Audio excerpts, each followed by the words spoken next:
নমস্কাৰ স্বাগতম জনাইছো এয়া হল the prime show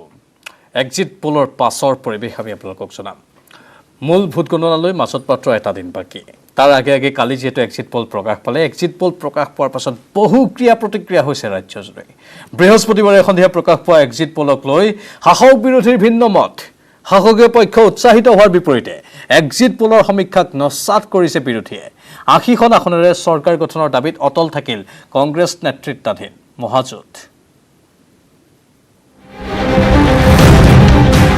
exit Polak লৈ নানামুনিৰ নানামত এক্সিট পোলক নস্যাৎ বিৰোধীৰ এক্সিট পোলক লৈ উৎসাহী শাসক পক্ষ এক্সিট পোলক পক্ষপাতিত্বমূলক আখ্যাৰে কংগ্ৰেছ কৰ্মীক হতাশ নহবলৈ আহ্বান ৰিপুন বৰাৰ মহাজোঁটৰ চৰকাৰ হলে কংগ্ৰেছৰে মুখ্যমন্ত্ৰী হ'ব বুলিও মন্তব্য প্ৰদেশ কংগ্ৰেছৰ সভাপতিগৰাকীৰ এতিয়া প্ৰশ্নটো হৈছে যে এই আপোনাৰ এক্সিট পোল এই এক্সিট পোলৰ যিটো মেকানিজম সাইণ্টিফিক মেকানিজম হ'ব লাগিব এই কোনো সাইণ্টিফিক মেকানিজম নহয় গোটেই অসমত প্ৰায় 1.5 কোটি মানুহে ভোট দিছে তেওঁলোকে চেম্পল লৈছে ক'ৰবাত 30,000 ক'ৰবাত 20,000 ক'ৰবাত 15,000 এইটো চেম্পলে গোটেইখিনি মানুহৰ অপিনিয়নটো ৰিফ্লেক্ট নকৰে নাম্বাৰ 1 আৰু নাম্বাৰ 2 কথাটো হৈছে যে তেওঁলোকে কাৰ পৰা লৈছে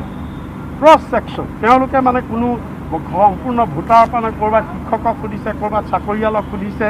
ক'ৰবাত জাৰ্ণালিষ্ট এই সুধিহে লৈছে সুধি মাত্ৰ লৈছে এইটোত ইমান আৰু আপুনি চাওক এক্সিট পোল যোৱাবাৰ 2018ত মই বেছি দিনৰ 18 ছত্তীশগড়ত কি কৈছে ছত্তীশগড়ত কংগ্ৰেছক মাত্ৰ 34খন আসন দিছিলে বিজেপিয়ে চৰকাৰ কৰিব কিন্তু ছত্তীশগড়ত উল্টা হ'ল 68খন আসন আপোনাৰ কংগ্ৰেছে পালে কিন্তু চৰকাৰ গঠন কৰিবলৈ উঠি পৰি লগা ৰিপুন বৰাক উভতি ধৰিলে প্ৰতিদ্বন্দ্বী উৎপল বৰাই গহপুৰত এইবাৰ ৰিপুন বৰা ধূলিস্যাৎ হ'ব বুলিলে বিজেপি প্ৰাৰ্থীগৰাকীয়ে 25,000 ভোটত গহপুৰ দখল কৰাৰ দাবী উৎপল বৰাৰ তেখেতে যোৱাবাৰো আত্মবিশ্বাসী আছিলে তেখেতৰ পৰিবাৰ যেতিয়া নিৰ্বাচনত অৱতীৰ্ণ হৈছিল গহপুৰ সমষ্টিত তেতিয়াও তেওঁ জিকিম বুলি কৈছিল আৰু তেওঁতো এতিয়া আৰু অত্যুৎসাহী বুলি মই ভাবিছোঁ উৎসাহীয়ে ন অত্যুৎসাহী আৰু দুই তাৰিখে তেওঁ অত্যুৎসাহটো গম পাব কংগ্ৰেছী আৰ পি শৰ্মায়ো নস্যাৎ কৰিলে এক্সিট পোলৰ সমীক্ষাক আৰু ফাৰ্ষ্ট ফেজতে আমি প্ৰায় 30ৰ অংক আমি টাচ কৰিম আপাৰ আছামত য'ত বিজেপিয়ে ভাবিছিলে যে ভাল হ'ব চুইপ কৰি যাব বিজেপি বিধ্বস্ত হৈ গ'ল আপাৰ আছামত আৰু লোৱাৰ ছেকেণ্ড ফেজ থাৰ্ড ফেজতো বিজেপিৰ অৱস্থা ইমান ভাল নহয় কংগ্ৰেছৰ নেতৃত্বাধীন চৰকাৰ হ'ব এক্সিট পোলক লৈ উৎফুল্লিত অগপ নেতা ফণীভূষণ চৌধুৰী এক্সিট পোলে ৰাইজৰ মতামত প্ৰতিফলিত কৰা বুলি দাবী কৰিলে অগপ নেতাগৰাকীয়ে আনকি মিত্ৰজোঁটৰ উন্নয়নৰ বাবেই নামনি অসমৰ সংখ্যালঘু অধ্যুষিত বহু সমষ্টিত অগপই শেষ হাঁহি মাৰিব বুলিও দাবী ফণীভূষণ চৌধুৰীৰ এক্সিট পোলে যি ফলাফল তেওঁলোকে আশা কৰিছে আশা কৰাৰ ধৰণে তেওঁলোকে প্ৰকাশ কৰিছে আমি ভাবোঁ এইটো তাৰমানে অসমৰ জনসাধাৰণে বিচৰা ধৰণেই এক্সিট পোলটো হৈছে আৰু অসমৰ জনসাধাৰণে বিচৰা ধৰণেই এক্সিট পোলে দেখুওৱা ধৰণেই অসমত মিত্ৰজোঁট চৰকাৰখন অহা 2 তাৰিখৰ নিৰ্বাচনৰ ভোট গণনাৰ জৰিয়তে হ'ব এক্সিট পোলৰ লগতে বিজেপিয়ে দাবী কৰা ফলাফলত ৰহস্যৰ গুণ পাইছে জালুকবাৰী সমষ্টিৰ কংগ্ৰেছ প্ৰাৰ্থী ৰমেন বৰঠাকুৰে হিমন্ত বিশ্ব শৰ্মা ডাঙৰীয়া 20% আৰু কংগ্ৰেছৰ যিকোনো প্ৰাৰ্থী 17%। আচলতে এই পাৰ্চেণ্টেজ কেইটা লগ লাগি মোৰ ভিতৰে 100% নহ'ল দেখোন কাৰণ পাৰ্চেণ্টেজ বুলি ক'লে 100ৰ ভিতৰত হ'ব লাগিব এতিয়াতো এই তিনিটা মিলি কিমান হ'ল 100টো নহ'ল মাজত মাত্ৰ এটা দিন এদিনৰ পাছতে গুৰুত্বহীন হ'ব এক্সিট পোলৰ সমীক্ষা প্ৰকৃততে 2 মেত স্পষ্ট হ'ব কোন সঁচা কোন মিছা কোনে ৰাজ্যত গঠন কৰিব পৰৱৰ্তী চৰকাৰ bureau report news 18 Assam north east কোন উৎসাহী কোন অত্যুৎসাহী সকলো স্পষ্ট হ'ব স্বাভাৱিকতে 2 মেৰ প্ৰকৃত ফলাফলৰ পাছত কিন্তু এতিয়া বহু কথা কৈ আছে এক্সিট পোলো 100% শুদ্ধ নহয় সেইটো স্পষ্ট ৰূপত আমি কালিয়ে কৈছিলোঁ কেতিয়াবা এক্সিট পোল ভুল হোৱাও দেখিবলৈ পোৱা যায় আমি আমাৰ সতীৰ্থ দুগৰাকী জ্যেষ্ঠ সাংবাদিকৰ সৈতে যোগাযোগ স্থাপন কৰিছোঁ ধুবুৰীৰ পৰা আছে জ্যোতিৰ্ময় চক্ৰৱৰ্তী আৰু নগাঁৱৰ পৰা আছে নীলোৎপল বৰা মই প্ৰথমে নীলোৎপল বৰাৰ কাষলৈ যাব বিচাৰিছোঁ যিহেতু এই ফলাফলৰ ক্ষেত্ৰত ভাৰতীয় জনতা পাৰ্টিও আজি সংযোগ কৰিলে ৰাজ্যিক সভাপতিগৰাকীয়ে কেইবাটাও সমষ্টিৰ কথা ক'লে মধ্য অসমৰো তাত আছে কিন্তু তাত কেলকুলেশ্যন অলপ বেলেগ আমি শুনিবলৈ পাইছোঁ মধ্য অসমৰ কেইবাটাও সমষ্টি য'ত বিজেপি জয়ী হ'ম বুলি ভাবিছে বা কৈছে আচলতে সেইটো নহ'বগৈ ফলাফলত তেনেধৰণৰ তথ্যও আহি আছে নিলোৎপল নিশ্চয় প্ৰাঞ্জল আমি যদি এই মুহূৰ্তত আমি ক'ব বিচাৰোঁ যে আজি বিজেপি সভাপতিগৰাকীয়ে যিখন তালিকা প্ৰকাশ কৰিলে সেই তালিকাখনত নগাঁও কলিয়াবৰ আৰু লগতে বহৰমপুৰৰ কথা দিয়া হৈছে অৱশ্যে আমি যিমানবিলাক আমি এক্সিট পলৰ ৰিপৰ্ট পাইছোঁ সকলোতে কিন্তু নগাঁও আৰু কলিয়াবৰত বিজেপি আৰু অগ্ৰপৰ্যায় নিশ্চিত বুলি কোৱা হৈছে আৰু যদি আমি চাওঁ আমি ক্ষেত্ৰভিত্তিক অনুসন্ধান কৰি আমি চাব পাৰোঁ যে নগাঁও আৰু কলিয়াবৰত যেন মিত্ৰজোঁটৰ প্ৰাৰ্থী কিছু আগবাঢ়ি আছে কিন্তু বহৰমপুৰৰ কথা যদি আহে বহৰমপুৰত কিন্তু কংগ্ৰেছ আৰু বিজেপিৰ মাজত তীব্ৰ প্ৰতিদ্বন্দ্বিতা হৈছিলে আজি যেতিয়া বিজেপিৰ ৰাজ্যিক সভাপতিগৰাকীয়ে যেতিয়া বহৰমপুৰ সমষ্টিটো এবাৰ বিজেপিয়ে দখল কৰাটো নিশ্চিত বুলি কৈছে সেই মুহূৰ্তত সেই প্ৰশ্নও উত্থাপন হৈছে বিভিন্নজনে উত্থাপন কৰিছে বহৰমপুৰত কংগ্ৰেছেও কিন্তু বহৰমপুৰক লৈ যথেষ্ট আত্মবিশ্বাসী কাৰণ জিতু গোস্বামী এবাৰ বিজেপিৰ এগৰাকী শক্তিশালী প্ৰাৰ্থী নিশ্চিতভাৱে লগতে সুৰেশ বৰা কংগ্ৰেছৰ তেখেতো কিন্তু অতি শক্তিশালী প্ৰাৰ্থী কাৰণ তেখেতে প্ৰফুল্ল কুমাৰ মহন্তক 2016ত শক্তিশালী প্ৰত্যাহ্বান আগবঢ়াইছিলে আৰু 2011ৰ পৰা এইবাৰ তৃতীয়বাৰৰ বাবে তেওঁ নিৰ্বাচনত অৱতীৰ্ণ হৈছে স্বাভাৱিকতেই তেওঁৰ যথেষ্টখিনি তাত অনুগামী আছে তেওঁৰ যথেষ্ট সমৰ্থক আছে আৰু এইবেলি বহৰমপুৰ কংগ্ৰেছে দখল কৰাটো নিশ্চিত বুলি দাবী কৰিছিলে গতিকে যিহেতু বিভিন্ন এক্সিট পলত নগাঁৱত মাথো দুখন আসনহে নিশ্চিত বুলি কোৱা হৈছে তাৰপিছত বহৰমপুৰ আসনখনৰ কথাও যেতিয়া বিজেপিৰ সভাপতিগৰাকীয়ে কৈছে গতিকে সেই কথাক লৈ কিন্তু কংগ্ৰেছৰ মহলত অসন্তুষ্টি ব্যক্ত কৰিছে তেওঁলোকে দাবী কৰে যে নগাঁৱত তেওঁলোকে ভাল হ'ব নিশ্চিতভাৱে নগাঁৱত এবাৰ কংগ্ৰেছ বা মহাজোঁটে যথেষ্টকেইখন আসন পাব কিন্তু তাৰ মাজত কিন্তু বহৰমপুৰ আসনখনৰ কথা আহিছে বহৰমপুৰ আসনখন কিন্তু তীব্ৰ প্ৰতিদ্বন্দ্বিতা হৈছে আমি যদি চাওঁ বটদ্ৰৱা আসনখন কংগ্ৰেছ যথেষ্ট আগবাঢ়ি আছে কিন্তু বটদ্ৰৱা আসনটো কিন্তু বিজেপিও কিন্তু একেবাৰে এৰাই চলিব পৰা বিষয় নহয় বটদ্ৰৱা বিজেপিয়ে কিন্তু প্ৰতিদ্বন্দ্বিতা আগবঢ়াইছে ৰহাৰ নাম উল্লেখ কৰা নাই ৰহাটো কিন্তু বিজেপি আৰু কংগ্ৰেছৰ মাজত প্ৰতিদ্বন্দ্বিতা হৈছে গতিকে এক্সিট পল হিচাপে এক্সিট পলে যে সম্পূৰ্ণভাৱে শুদ্ধ হ'ব সেয়া আমি ক'ব নোৱাৰোঁ কিন্তু আজিৰ তাৰিখত যদি এটা কথা চাওঁ হয়তো কংগ্ৰেছ বা মহাজোঁটৰ কিছু ভুলৰ বাবে এইবাৰ কিন্তু পুনৰ বিজেপিৰ এক্সিট পলত দেখুৱাইছে কাৰণ তেওঁলোকে কংগ্ৰেছৰ কিছু নীতিত ভুল আছে বা বিভিন্ন ধৰণৰ যি ৰাইজৰ দল বা অসম জাতীয় পৰিষদেও তেওঁলোকক দোষাৰোপ কৰিছে যদি এইবাৰ বিজেপি চৰকাৰ আহে তাৰ বাবে দায়ী হ'ব কংগ্ৰেছ গতিকে এই বিষয়বিলাক সম্পূৰ্ণ শুদ্ধ নহয় অৱশ্যে 2 মে'লে এতিয়াও মাজত মাথো এটা দিন গতিকে আমি এটা দিন অপেক্ষা কৰিলে সকলো স্পষ্ট হৈ পৰিব এক্সিট পল শুদ্ধ হয় নে বিজেপিৰ ৰাজ্যিক সভাপতিগৰাকীৰ সমীক্ষা শুদ্ধ হয় নে কংগ্ৰেছৰ ৰিপুণ বৰা যিগৰাকীয়ে প্ৰথমতে 100খন আসন পাম বুলি নিশ্চিত বুলি কৈছিলে আজি অৱশ্যে তেওঁ 20খন কমাই পেলাই 80খনে তেওঁ অৱনমিত হৈছে গতিকে 80খন পাই নে যিটো এক্সিট পলে দেখুৱাইছে 40 বা 50খন আসন তেওঁলোকে সীমাবদ্ধ থাকিব লাগে সেয়া হ'ব গুৰুত্বপূৰ্ণ ডক্টৰ হিমন্ত বিশ্ব শৰ্মাই কৈছিলে যোৱাবাৰতকৈ বেছি আসন পাম বুলি কৈছিলে গতিকে এইবাৰ যোৱাবাৰতকৈ বেছি আসন পায় নে বিজেপিৰ কমে আসন সেয়াও লক্ষণীয়ভাৱে সকলোৱে দৃষ্টি আকৰ্ষণ কৰিছে সেয়াও সকলোৱে লক্ষ্য কৰিব গতিকে এক্সিট পলে কেতিয়াও চূড়ান্ত ফলাফল দিব নোৱাৰে সেয়া মাত্ৰ এক ধাৰণা কিন্তু তথাপিও এটা কথা ক'ব লাগিব যে নগাঁৱত দেখিবলৈ পোৱা গৈছে যে মধ্য অসমত কিন্তু এইবাৰ মহাজোঁটৰ কেইবাটাও প্ৰাৰ্থী কিন্তু যথেষ্ট শক্তিশালী ইয়াৰ বিপৰীতে কিন্তু দুটা সমষ্টি কিন্তু কংগ্ৰেছ মহাজোঁট মিত্ৰজোঁট যথেষ্ট আগবাঢ়ি আছিলে নগাঁও আৰু কলিয়াবৰ তাৰ বাহিৰে বহৰমপুৰৰ নামটো যেতিয়া কৈছে গতিকে লক্ষণীয় বহৰমপুৰত এইবাৰ কি যুঁজ হয় বহৰমপুৰ বিজেপিয়ে সঁচাকৈ দখল কৰিব নেকি কাৰণ প্ৰফুল্ল কুমাৰ মহন্ত তেওঁ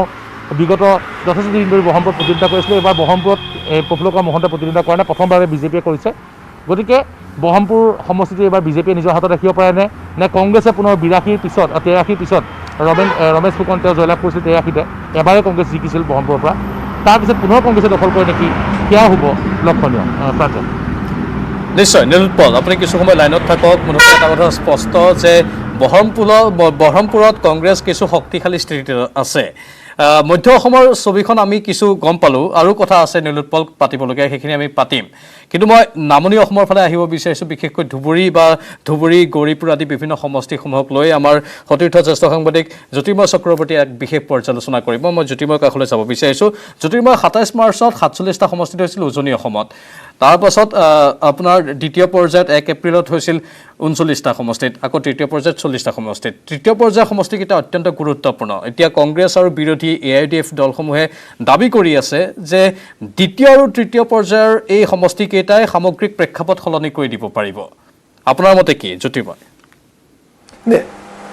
নিশ্চয়কৈ প্ৰাঞ্জল তৃতীয় পৰ্যায়ত যে 40টা বিধানসভা সমষ্টিত যিটো ভোট গ্ৰহণ হৈছিলে সেই ভোট গ্ৰহণত কিন্তু এটা কথা স্পষ্ট আমি ফিল্ডত থাকি যিখিনি তথ্য পাইছিলোঁ নামনি অসমৰ প্ৰায় 40টা জালুকবাৰীৰ পৰা আৰম্ভ কৰি ধুবুৰীলৈকে গোলকগঞ্জলৈকে একচুৱেলি এক কথাত ক'ব লাগিব যি 40টা সিটত ভোটদান হৈছিলে তাত কিন্তু মহাজোঁট যথেষ্ট শক্তিশালী স্থিতিত আছে এই মুহূৰ্তত যদি আমি ক'ব বিচাৰোঁ কাৰণ তাত দেখা গৈছিল কিছু প্ৰথমতে বাদ বিসম্বাদ আছিল কংগ্ৰেছৰ প্ৰাৰ্থী দিয়াত বা ইউডিএফক এৰি দিয়া এই নানা ধৰণৰ বাদ বিসম্বাদ আছিল কিন্তু পৰৱৰ্তী সময়ত নিৰ্বাচনৰ আগদিনাখন বা নিৰ্বাচনৰ দুদিনমান পূৰ্বে কিন্তু মহাজোঁট যথেষ্ট শক্তিশালী হৈ গ'ল আৰু মহাজোঁট শক্তিশালী হোৱাত কিন্তু ইয়াত কিন্তু ফলো তেনেকুৱা আহিব এক্সিট পোলে কিন্তু তেনেকুৱা ফলাফল ইতিমধ্যে দেখুৱাইছে যদিও দুই এজনে বেলেগ কিবা ক'ব বিচাৰিছে কিন্তু আচলতে যদি ফিল্ডত থাকি ক্ষেত্ৰভিত্তিক অনুসন্ধানত বা ক্ষেত্ৰভিত্তিক তথ্য যিখিনি আমি লাভ কৰিছোঁ সেই লাভত দেখা গৈছে মহাজোঁটে ভাল ফলাফল কৰিব আজি আৰু এটা ঘটনা যদি আমি ক'ব যাওঁ যেনেকুৱা মানকাচৰ সমষ্টিক লৈ বহুত কথা ওলাইছিল কাৰণ মানকাচৰ সমষ্টিত কংগ্ৰেছৰ মতিউৰ ৰহমান মণ্ডল প্ৰাক্তন বিধায়ক আছিল তেওঁক টিকট নিদিয়াকৈ AIUDF তেওঁ সেইটো সিটত AIUDFৰ সাধাৰণ সম্পাদক আমিনুল ইছলামক টিকট দিছে কিন্তু সেই তাক লৈ কিন্তু প্ৰথম ভাগত দেখা গৈছিল মানকাচৰ নিচিনা সমষ্টিত কিন্তু যথেষ্ট বিসম্বাদৰ সৃষ্টি হৈছিল AIUDFৰ প্ৰাৰ্থিত্ব নিদিয়াৰ ফলত দক্ষিণ হালমাৰা সমষ্টিত বিসম্বাদৰ সৃষ্টি হৈছিল নিৰ্দলীয় হিচাপে AIUDFৰ প্ৰাৰ্থিত্ব প্ৰত্যাশী নিৰ্বাচন খেলিছিল তেওঁলোকে ৱাজিদ আলী চৌধুৰীক প্ৰথম পৰ্যায়ত কিন্তু তীব্ৰ প্ৰত্যাহ্বানৰ সৃষ্টি কৰিছিল কিন্তু পৰৱৰ্তী সময়ত সেই প্ৰত্যাহ্বান কিমান দূৰ থাকি গ'ল সেয়া কিন্তু 2 তাৰিখে বুজা যাব কিন্তু এতিয়ালৈকে এক্সিট পোলৰ যিখিনি তথ্য পোৱা গৈ আছে সেয়া কিন্তু ক্ষেত্ৰভিত্তিক তথ্য আৰু এক্সিট পোলৰ তথ্য প্ৰায় মিলি গৈছে বুলি ক'ব লাগিব নামনি অসমৰ বিভিন্ন সিটৰ ক্ষেত্ৰত আজি এটা গুৰুত্বপূৰ্ণ কথা যদি কওঁ মানকাচৰ প্ৰাৰ্থী আমিনুল ইছলাম AIUDFৰ সাধাৰণ সম্পাদক তেওঁ এখন সংবাদমেল কৰি বা সাংবাদিকসকলৰ সন্মুখত এটা কথা স্পষ্টকৈ কৈছে যে যি এক্সিট পোল ওলাইছে তেওঁ সেইটো কোনো পধ্যে মানি নলয় তেওঁলোকে যি এক্সিট পোল আছে ইয়াৰ পক্ষপাতমূলক হৈছে বুলি তেওঁ কৈছে আৰু তেওঁলোকৰ মতে 70ৰ ওপৰত সিট বা আসন মহাজোঁটে লাভ কৰিব আৰু 50ৰ ওচৰে পাজৰে আসনত থাকিব মিত্ৰজোঁটে এইটো কিন্তু তেওঁ স্পষ্টকৈ কৈছে আমি সেই বাতৰি সম্প্ৰচাৰো কৰিছোঁ কিন্তু এটা কথা ইয়াত ক'ব লাগিব যেনেকুৱা কিছু সিটৰ কথা যে আজি বিজেপি সভাপতিগৰাকীয়ে যিটো এক্সিট পোল তেওঁ নিজাববীয়াকৈ দলীয় এক্সিট পোল যিটো দিছে কিছু সিটৰ কথা যেনেকুৱা কৈছে বঙাইগাঁও সিটৰ কথা AGPৰ ফণীভূষণ চৌধুৰী তেওঁ বিজয়ী হ'ব বুলি কৈছে আচলতে কিন্তু ক্ষেত্ৰভিত্তিক তথ্যটো সেই একেই তথ্য কিন্তু পোৱা গৈ আছে কিছু ক্ষেত্ৰত যেনেকুৱা গোলকগঞ্জ বিধানসভা সমষ্টিৰ কথা যেনেকুৱা তেওঁ উল্লেখ কৰিছে যে বিজেপি বিজয়ী হ'ব সেই ক্ষেত্ৰত কিন্তু এই মুহূৰ্তত ক'ব পাৰি এক্সিট পোলৰ যিটো তেওঁৰ ধাৰণা হয়তো গোলকগঞ্জৰ ক্ষেত্ৰত কিছু পৰিমাণে হ'লেও তেনেকুৱা এটা ফলাফল গৈ আছে যদিও কংগ্ৰেছে কিন্তু তীব্ৰ প্ৰত্যাহ্বান জনাইছে গোলকগঞ্জত কংগ্ৰেছৰ প্ৰাৰ্থিত্বক লৈ যি বাদ বিসম্বাদ আছিল কিন্তু নিৰ্বাচনৰ দিনাখন সেই বাদ বিসম্বাদ কিন্তু নোহোৱা হৈছে কংগ্ৰেছে কিন্তু যথেষ্ট সংখ্যক ভোট গোলকগঞ্জত পাবলৈ সক্ষম হৈছে যদিও বিজেপিয়ে কিন্তু তাত সেই খাই মাৰিব পাৰে বুলি বিভিন্নজনে ক'ব বিচাৰিছে প্ৰাঞ্জল নিশ্চয় জ্যোতিৰ্ময় মই আকৌ আপোনাৰ কাষলৈ আহিম মই নীলোৎপল পুনৰ গৈছোঁ আপোনাৰ কাষলৈ যিহেতু কালি আপুনি প্ৰাৰ্থীসকলৰ সৈতে কথা পাতিছিল বিশেষকৈ নগাঁও সদৰ সমষ্টিৰ বৰ্তমানৰ বিধায়ক আৰু প্ৰাৰ্থী ৰূপক শৰ্মাৰ সৈতে আপুনি কথা পাতিলে ৰূপক শৰ্মাই নিজৰ আত্মবিশ্বাস প্ৰকাশ কৰিলে ঠিক একেধৰণে আন যিসকল প্ৰাৰ্থী আছে মধ্য অসম বা মধ্য অসমৰ আশে পাশে থকা বহুকেইটা সমষ্টি কাৰ্বি আংলঙৰ আপুনি বাতৰি সংগ্ৰহ কৰিছিল তালৈ আপুনি গৈছিল সেই সকলোবোৰ প্ৰাৰ্থীৰ মনৰ ভাৱ কেনেকুৱা নিজৰ আত্মবিশ্বাস কেনেকুৱা তেওঁলোকৰ বডি লেংগুৱেজ কেনেকুৱা বাৰু আজিৰ দিনটোত হয় প্ৰাঞ্জল এইবাৰ নিৰ্বাচনত বিধানসভা নিৰ্বাচনত উত্তৰ অসমৰ বিশ্বনাথ চাৰিআলিৰ পৰা কাৰ্বি আংলঙেই হওক বা হোজাই জিলাই হওক বা মধ্য অসম জাগিৰোড পৰ্যন্ত আমি এইবাৰ নিৰ্বাচনী যি বাতৰি সম্প্ৰচাৰৰ বাবে গৈছিলোঁ আৰু এটা কথা কিন্তু স্পষ্ট উত্তৰ অসমত কিন্তু বিজেপি যথেষ্ট শক্তিশালী হৈ আছে বিশ্বনাথ চাৰিআলি চতিয়া আনকি গহপুৰ ৰিপুণ বৰা যিগৰাকী সভাপতি বিজেপিৰ তেখেতৰ সমষ্টিত বিজেপি যথেষ্ট শক্তিশালী আৰু তেখেতৰ সমষ্টিত তুমুল প্ৰতিদ্বন্দ্বিতা হৈছে আৰু তাত কিন্তু বিজেপি কিছু ফ্ৰণ্ট ফুটত আছে কিন্তু আমি যদি চাওঁ মধ্য অসমৰ যিবোৰ মধ্য অসমৰ সমষ্টিসমূহত বিশেষকৈ চামগুৰি যথেষ্ট সংখ্যালঘু অধ্যুষিত ভোটাৰ আছে ৰকিবুল চিনাকি শক্তিশালী প্ৰাৰ্থী নিশ্চিতভাৱে তেওঁ ফ্ৰণ্ট ফুটত আছে ৰূপহীত ৰাইজৰ দলে প্ৰতিদ্বন্দ্বিতা আগবঢ়াইছে অজাপাই প্ৰতিদ্বন্দ্বিতা আগবঢ়াইছে কিন্তু AIUDF ফেমিলি নাই তাৰ পৰিৱৰ্তে UDF নামৰ এটা নতুন দলে ভুমুকি মাৰিছে যদিও তাত কিন্তু ৰূপহীত কিন্তু কংগ্ৰেছ প্ৰাৰ্থীগৰাকী ফ্ৰণ্ট ফুটত আছে আৰু আমিনুল ইছলাম তেওঁগৰাকী শক্তিশালী প্ৰাৰ্থী ঢিঙত তেওঁ যথেষ্ট আগবাঢ়ি আছে বটদ্ৰৱাত এবাৰ সংখ্যালঘু ভোটাৰ বিভাজন যদিহে মতিউৰ ৰহমানে কৰিব পৰা নাই UDFৰ প্ৰাৰ্থী তেনেহ'লে কিন্তু বটদ্ৰৱাত এবাৰ বিজেপিৰ কাৰণে বিপদ ঘণ্টা বাজিব ঠিক সেইদৰে ৰহা সমষ্টিত সংখ্যালঘু ভোটাৰ এবাৰ UDFৰ লগত বিভাজন হোৱা নাই ৰহা সমষ্টিত দেখিবলৈ পোৱা গৈছে কংগ্ৰেছ আৰু বিজেপিৰ মাজত তুমুল প্ৰতিদ্বন্দ্বিতা হৈছে আৰু ৰহাত কিন্তু এইবাৰ বিজেপিৰ কাৰণে সমষ্টি উদ্ধাৰ কৰাটো বৰ সহজ কাৰ্য নহ'ব কিন্তু নগাঁও যদি সদৰ সমষ্টিৰ কথা আমি কওঁ তেতিয়াহ'লে নগাঁও সদৰ সমষ্টিয়ে কলিয়াবৰ বিধানসভা সমষ্টি কেশৱ মহন্ত যথেষ্ট আগবাঢ়ি আছে তেওঁ নিৰ্বাচনী প্ৰচাৰৰ ক্ষেত্ৰতো যথেষ্ট আগবাঢ়ি থকা দেখা গৈছিলে আৰু এইবুলি আমি যি ক্ষেত্ৰভিত্তিক অনুসন্ধান কৰিছোঁ তাত কিন্তু কলিয়াবৰত কেশৱমন্ত আগবাঢ়ি আছে আৰু নগাঁৱত ৰূপক শৰ্মা আগবাঢ়ি আছে তাৰ কাৰণটো হৈছে দুয়োটা সমষ্টিতে কংগ্ৰেছৰ প্ৰাৰ্থিত্বকেন্দ্ৰিক সংঘাত কংগ্ৰেছে নগাঁও সদৰ সমষ্টিত ইয়াৰ পূৰ্বে যিগৰাকী প্ৰাক্তন বিধায়ক দুৰ্লভ চুমাক প্ৰাৰ্থিত্ব প্ৰদান কৰা নাছিলে সেই কথাৰ বাবেই দুৰ্লভ চুমুৱাৰ পন্থী আৰু দুৰ্লভ চুমুৱাৰ সমৰ্থকসকলে সম্পূৰ্ণৰূপে কংগ্ৰেছ ত্যাগ কৰি বিজেপিৰ ফালে আহিছিলে যাৰ পৰিপ্ৰেক্ষিতত যথেষ্ট ভোট কিন্তু এইবাৰ বিজেপিৰ পক্ষলৈ আহিছে কংগ্ৰেছৰ ফালৰ পৰা ঠিক সেইদৰে কলিয়াবৰ দেখিবলৈ পোৱা গৈছে কলিয়াবৰ যিগৰাকী প্ৰাৰ্থী দিছে কংগ্ৰেছে সেই প্ৰাৰ্থীগৰাকীয়ে বৰ বিশেষ কিন্তু প্ৰচাৰ চলাব নোৱাৰিলে যাৰ সুযোগ কিন্তু অতি অভিজ্ঞ ৰাজনীতিবিদ বুলি পৰিচিত নগাঁৱৰ কেশৱ মহন্তই কিন্তু গ্ৰহণ কৰিছে গতিকে এই দুটা সমষ্টিত কিন্তু মিত্ৰজোঁট প্ৰাৰ্থী আগবাঢ়ি আছে ইয়াৰ বিপৰীতে কিন্তু বহৰমপুৰ যিমান সহজ ভবা হৈছিলে কাৰণ বহৰমপুৰত যিহেতু অসমীয়া ভোটাৰে সংখ্যাগুৰু ভোটাৰে নিৰ্ণায়ক ভূমিকা গ্ৰহণ কৰে বহৰমপুৰত কিন্তু সেই কথা দেখা নগ'ল বহৰমপুৰত কিন্তু বিজেপি আৰু কংগ্ৰেছৰ মাজত তুমুল প্ৰতিদ্বন্দ্বিতা হৈছে এতিয়াও ক'ব নোৱাৰে কোন দলে জয়লাভ কৰে বিজেপিয়ে জয়লাভ কৰে নে কংগ্ৰেছে জয়লাভ কৰে কিন্তু বহৰমপুৰত কিন্তু দেখিবলৈ পোৱা গৈছে যে বিজেপি আৰু কংগ্ৰেছৰ তুমুল প্ৰতিদ্বন্দ্বিতা হৈছে আৰু যিহেতু যদিও তাত অসমীয়া ভোটাৰে নিৰ্ণায়ক ভূমিকা গ্ৰহণ কৰে তথাপিও কিন্তু বিজেপিৰ বাবে বহৰমপুৰত জয় বৰ সহজসাধ্য নহ'ব বা কংগ্ৰেছে কিদৰে সেই বহৰমপুৰ 83 পিছত পুনৰ উদ্ধাৰ কৰিবলৈ তেওঁলোকে ব্লুপ্ৰিণ্ট বা পৰিকল্পনা কৰিছে সেয়াও লক্ষণীয় হ'ব কিন্তু এটা কথা ক'ব লাগিব যে মধ্য অসম উত্তৰ অসমৰ উজনি অসমৰ তুলনাত কিন্তু মধ্য অসমত মহাজোঁট শক্তিশালী কিন্তু উজনি অসম আৰু উত্তৰ অসমত নিঃসন্দেহে মিত্ৰজোঁটে বৰ ভাল ফলাফল প্ৰদৰ্শন কৰিছে বহু আগবাঢ়ি আছে আৰু তাৰ বিপৰীতে দেখিবলৈ পোৱা গৈছে মধ্য অসমত কিন্তু মহাজোঁট আগবাঢ়ি আছে গতিকে এক্সিট পলৰ যি তথ্য আছে কিছু ক্ষেত্ৰত এক্সিট পলৰ তথ্য মিলিবও পাৰে কাৰণ যিহেতু উজনি অসমত দেখিবলৈ পোৱা গৈছে বিজেপিয়ে কিন্তু যথেষ্ট শক্তিশালী হিচাপে তেওঁলোকে অৱতীৰ্ণ হৈছিলে আৰু কিন্তু যি মধ্য আৰু নামনি অসমত যিহেতু বিজেপিৰ নেতৃত্বই কৈছিল যে মধ্য নামনি অসমৰ বেছি আসন আমি নাপাওঁ গতিকে সেই হিচাপে কিন্তু দেখিবলৈ পোৱা গৈছে মহাজোঁটে কিন্তু মধ্য নামনি অসমত কংগ্ৰেছ আৰু AIDFৰ যিটো ভোট বিভাজন সেইটো ৰোধ হৈ পেলাই যথেষ্ট আগবাঢ়ি আছে কিন্তু তথাপিও আটাইতকৈ আচৰিত কথাটো হৈছে যে নামনি অসমত তৃতীয় পৰ্যায়ত বহুকেইখন আসনত AIDFে বন্ধুত্বমূলক প্ৰতিদ্বন্দ্বিতা কৰিছে যিটোৱে হয়তো কংগ্ৰেছক কিছু ক্ষতিগ্ৰস্ত কৰিব পাৰে সেয়াও নিশ্চিত নহয় তথাপিও কিন্তু এক্সিট পলৰ ফলাফল বৰ্তমান যি দেখা গৈছে সেই এক্সিট পলৰ ফলাফলে কিন্তু বিজেপিক যথেষ্ট উৎসাহী কৰি তুলিছে ইয়াৰ বিপৰীতে কিন্তু কংগ্ৰেছে শিবিৰত যথেষ্ট হতাশাও আছে প্ৰাঞ্জল নীলোৎপল যি কি নহওক কিন্তু আমি এটা অনুমান কৰিব পাৰিছোঁ যে এইবাৰ সুস্থ গণতন্ত্ৰ যেন প্ৰতিষ্ঠা হ'বলৈ গৈ আছে কাৰণ বিৰোধী এবাৰ শক্তিশালী স্থানত থাকিব শাসক পক্ষই বিৰোধীৰ পৰা সদৰ্থক অৰ্থত কিছু হয়তো চাপ পাব কাম কৰিবলৈ তেনেকুৱা এক হ'বলৈ যেন গৈ আছে এই এক্সিট পলৰ পৰা আমি অনুমান কৰিব পাৰিছোঁ প্ৰাঞ্জল মই এইখিনি এটা কথা ক'ব লাগিব যে বিৰোধী শক্তিশালী হ'বনে নহয় সেয়াও কিন্তু 2 মে'ৰ পিছতহে সম্পূৰ্ণৰূপে প্ৰকাশ হ'ব কাৰণ 2 মে'ৰ পিছত যদিহে কংগ্ৰেছ পৰাজিত হয় পূৰ্বৰ দৰে তেনেহ'লে কিন্তু দলীয় অন্তৰ্কলহে দেখা দিব কংগ্ৰেছত কাৰণ কেইবাটাও লবি আছে সেই লবিকেইটাই কিন্তু কংগ্ৰেছক এবাৰ ক্ষতিগ্ৰস্ত কৰিছে দ্বিতীয় কথা AIDF আৰু কংগ্ৰেছৰ মিত্ৰতা কিমান দিনলৈ থাকিব সেয়াও চিন্তাৰ বিষয় কাৰণ AIDFে যদি ক্ষমতা নাপায় তেনেহ'লে হয়তো বদৰুদ্দিন আজমলে পুনৰ এৰি যাব পাৰে মিত্ৰ মহাজোঁট বা তেওঁলোক একেলগে থাকে নাথাকে সেয়া নাজানো কিন্তু এইখিনিতে আমি এটা কথা ৰৈ গৈছিলে কাৰ্বি পাহাৰ আৰু ডিমা হাছাওৰ কথা আমি তালৈকো গৈছিলোঁ ডিমা হাছাও আৰু কাৰ্বি পাহাৰত কিন্তু একচেটিয়াভাৱে কিন্তু মিত্ৰজোঁট আগবাঢ়ি আছে তাত বিজেপি যথেষ্ট ফ্ৰণ্ট ফুটত আছে গতিকে এইসমূহ কথা আছে কিন্তু আপুনি যিটো কথা কৈছে যদিহে তেওঁলোক একেলগে থাকে মহাজোঁট যিটো BPF বা AIDF বা কংগ্ৰেছ যদি বিৰোধীত থাকে বা বিজেপি যদি বিৰোধীত থাকে সেয়া অনাগত সময়ত লক্ষণীয় হ'ব কিন্তু মহাজোঁটৰ যিটো দল আছে সেই দলকেইটা যে একলগ হৈ থাকিব শক্তিশালী বিৰোধীৰ ওপৰত অৱতীৰ্ণ হ'ব সেয়া কিন্তু এতিয়াও ক'ব নোৱাৰে কাৰণ ৰাজনীতিবিদসকল সদায় ক্ষমতাৰ পিছত দৌৰে আৰু সেয়া কিন্তু ৰাইজে লক্ষ্য কৰি আহিছে বিগত সময়ছোৱাত কেৱল ক্ষমতাৰ বাবে ৰাজনীতি কৰিছে আৰু সেই ক্ষমতাৰ বাবে ৰাজনীতি অনাগত সময়তো নকৰিব সেয়া কিন্তু আপুনি নুই কৰিব নোৱাৰে প্ৰাঞ্জল নিশ্চয় গুৰুত্বপূৰ্ণ কথা কিন্তু যেহেতু চৰকাৰ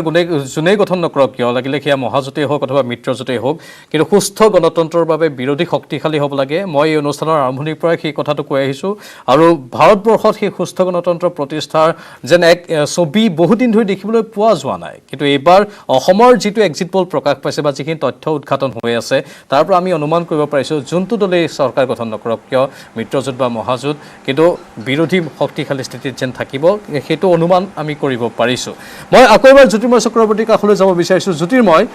মই একেটা প্ৰশ্নকে আপোনাকো সুধিছোঁ যে প্ৰাৰ্থীসকলৰ বডি লেংগুৱেজ এইকেইদিন আপুনি কেনেকুৱা দেখিছে বিশেষকৈ কালি এক্সিট পল ওলোৱাৰ পাছত বিৰোধীত থকাই হওক বা শাসনত থকাই হওক আচলতে প্ৰাঞ্জল এটা কথা হৈছে এই মহাজোঁটৰ যিহেতু নামনি অসমৰ 40টা সিটৰ কথা তৃতীয় পৰ্যায়ৰ ভোট গ্ৰহণৰ কথা আমি আলোচনা কৰি আছো বা এইটো অঞ্চলত আমি ঘূৰিছিলোঁ দেখা গৈছিল প্ৰাৰ্থীসকলক আমি বিগত প্ৰায় 15-20 দিনৰ পৰা লগেই পোৱা নাই আচল কথা তেওঁলোকে বিভিন্ন ধৰণৰ ৰিজৰ্ট ৰাজনীতি হওক হোটেল ৰাজনীতি হওক বিভিন্ন ঠাইত ঘূৰি ফুৰাই হওক তেওঁলোকে সমষ্টিত তেওঁলোকক দেখা পোৱা যায় কাৰণ তেওঁলোকে বিভিন্ন ধৰণে তেওঁলোকৰ মেইল মিটিংসমূহত ব্যস্ত হৈ বিভিন্ন ঠাইত আছিল কিন্তু তেওঁলোকৰ এজন দুজনক যি লগ পোৱা গৈছিল তেওঁলোকে যদি যথেষ্ট আসলে এক কথাত ক'বলৈ AIDFৰ কেইজনমান প্ৰাৰ্থীৰ কথা যদি মই উল্লেখ কৰিব যাওঁ তেওঁলোকে কিন্তু যথেষ্ট আত্মবিশ্বাসী তেওঁলোকৰ কোনো ধৰণৰ কোনো সমস্যা নাই তেওঁলোকে নিৰ্দ্বিধাই বিজয়ী হৈ যাব তেনেকুৱা তেওঁলোকৰ বডি লেংগুৱেজ আমি ইতিমধ্যে গম পাইছোঁ আৰু এটা কথা ইয়াত যদি উল্লেখ কৰিব যাওঁ নামনি অসমৰ এটা গুৰুত্বপূৰ্ণ ভূমিকা পালন কৰে BTC আৰু এই BTCৰ যি এইবাৰ ভোটদান হৈছে আসলে যি ভোট ৰাইজে যে ভোটদান কৰিছে BTCত কিন্তু দেখা গৈছে কিন্তু এইবাৰ মহাজোঁটৰ লগত BPF থকাৰ ফলত BPFে কিন্তু কিছু কিছু সিটত লাভৱান হোৱা দেখা গৈছে যদি BTCত তেনেকুৱা এটা ছবি দেখা যায় তেতিয়াহ'লে কিন্তু নিৰ্বাচনী ফলাফল বা নিৰ্বাচনী অংকসমূহত কিছু পৰিমাণে হ'লেও আন এটা ফালে গতি কৰিব কাৰণ যেনেকৈ আমি উল্লেখ কৰিব পাৰোঁ গোসাইগাঁও সমষ্টি যিটো সমষ্টিত বিজেপিৰ প্ৰাৰ্থিত্ব বিচাৰিছিল কিন্তু বিজেপিৰ প্ৰাৰ্থিত্ব নিদিয়া তাত UPPL প্ৰাৰ্থিত্ব মিত্ৰজোঁট UPPL প্ৰাৰ্থী দিলে তাৰ পৰৱৰ্তী সময়ত কিন্তু দেখা গ'ল UPPL যি ধৰণে আচলতে গোসাইগাঁও সমষ্টিত যি কোকৰাঝাৰ জিলাৰ গোসাইগাঁও সমষ্টিত যি ধৰণে তেওঁলোকৰ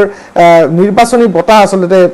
বলিব লাগিছিল তেনেধৰণে বলাব নোৱাৰিলে তাৰ ফলত কিন্তু BPF তাত যথেষ্ট ফ্ৰমফুটত আছে এই মুহূৰ্তত BPF যথেষ্ট